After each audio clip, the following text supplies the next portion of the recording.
আজ বিকেল ৫টায় শেষ হচ্ছে নতুন রাজনৈতিক দল নিবন্ধন আবেদনের সময়। এ পর্যন্ত ১০০টির মতো দল আবেদন করেছে।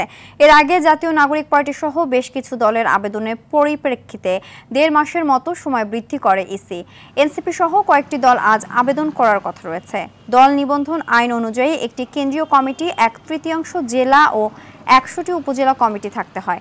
এছাড়াও কোনো দলের কেউ পূর্বে সংসদ সদস্য থাকলে বা পূর্বের নির্বাচনের ৫% ভোট পেলেও নিবন্ধন পাওয়ার যোগ্যতা হিসেবে ধরা হয়। দর্শক, এই মুহূর্তে নির্বাচন কমিশন ভবনে রয়েছেন সহকর্মী আতিকা রহমান, সরাসরি যুক্ত হচ্ছি সেখানে। আতিকা, আজ শেষ দিনে কোনো রাজনৈতিক দল নিবন্ধনের জন্য আবেদন করেছে কিনা জানাবেন?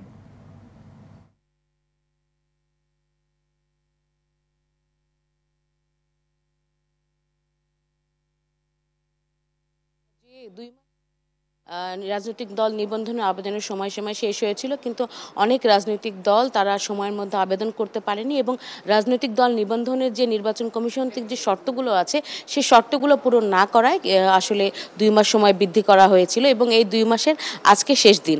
আমরা জানতে পেরেছি আজকে জাতীয় নাগরিক পার্টি তারা বিকাল ৩টায় আসবেন, তারা আবেদনপত্র জমা দেবেন। তাদের কাগজপত্র কিছু কম ছিল এবং যে শর্তগুলো পূরণ করতে হয় সেই শর্ত কিছু তাদের ঘাটতি ছিল।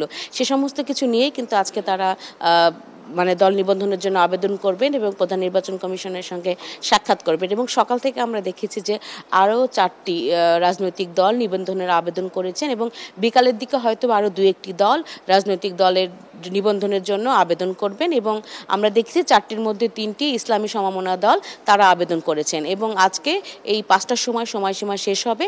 তারপরে নির্বাচন কমিশন সচিব এ বিষয়ে বিস্তারিত জানাবেন যে কয়টি রাজনৈতিক দলের নিবন্ধন শেষ পর্যন্ত জমা পড়ল।